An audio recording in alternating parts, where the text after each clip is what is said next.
Ce qui m'amène, c'est que je suis d'abord administrateur au fonds minier. Je suis mandataire en mine et carrière moi-même. Je suis avocat, je suis entrepreneur. Donc, il y a une raison de plus de me retrouver à ces grands rendez-vous de Mining Week.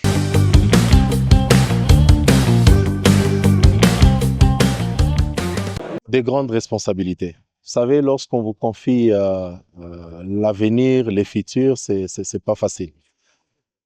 J'ai le sentiment de grandes responsabilités, beaucoup d'humilité, et je vais les dire, comme ce que j'ai dit il n'y a pas longtemps, que je vais me renfermer davantage pour travailler sur les futurs, sur l'avenir de nos jeunes, des générations futures.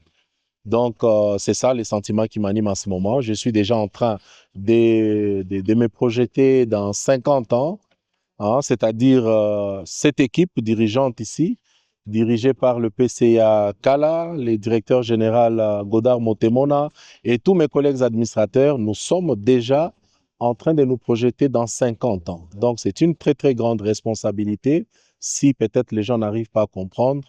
Mais nous, ça nous intéresse et que, voilà, nous sommes en train déjà d'y travailler.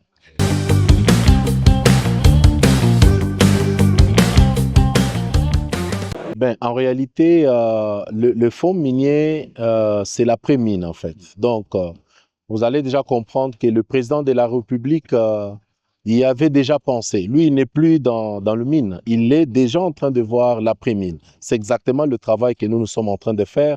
C'est savoir, lorsqu'on n'aura plus de mines, qu'est-ce que nous allons faire après. C'est ça le travail que le président de la République nous a confié. Donc, rassurez-vous que nous pensons après-mine et non le mine.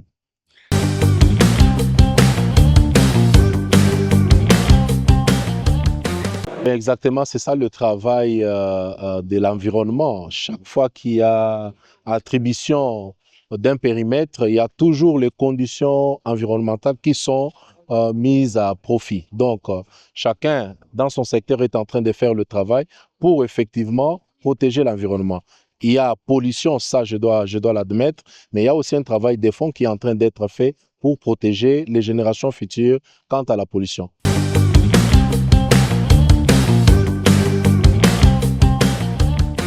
Ben, vous savez, moi, je vois ça de manière large. Ceux qui disent que nous avons bradé le mine du Congo, c'est ceux qui veulent tout simplement reprendre le pouvoir. Mais en réalité, ce n'est pas ça. Nous avons protégé, par contre, les mines du Congo.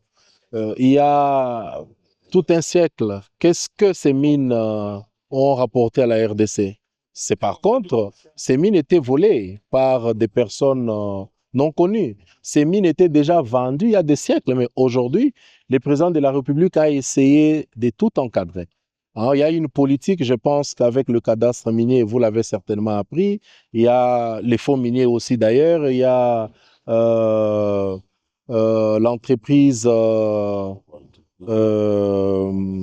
oui, Cobalt, effectivement.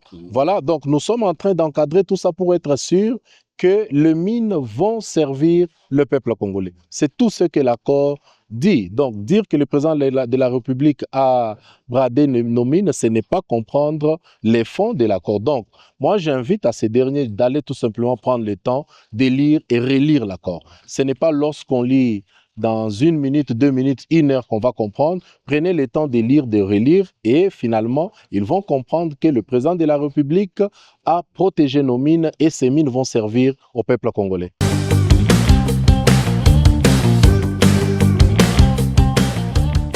Je pense que vous êtes au courant de ce qui se passe à Minembwe. Voilà, donc c'est pour vous dire que c'est un processus. La paix est en train de revenir. Moi, je crois. Aujourd'hui, Corneille Nangaa et ses poulains ne se font plus entendre. Aujourd'hui, M. Kabila, il court dans tous les sens. Aujourd'hui, Paul Kagame crie dans tous les sens. C'est pour vous dire que la paix, c'est un processus et nous allons y arriver. Et c'est les résultats de cet accord. Donc, moi, je crois et je sais que le processus a déjà commencé. Il faut accorder du temps.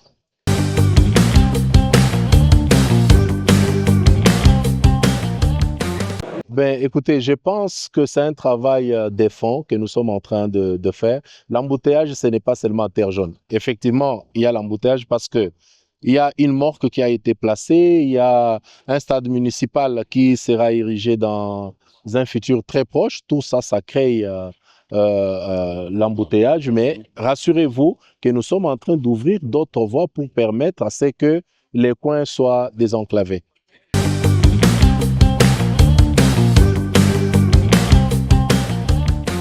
Ben, pas seulement un message aux Katangais, c'est d'abord au peuple congolais. Je leur demande de soutenir nos léopards qui vont affronter le Portugal ce soir.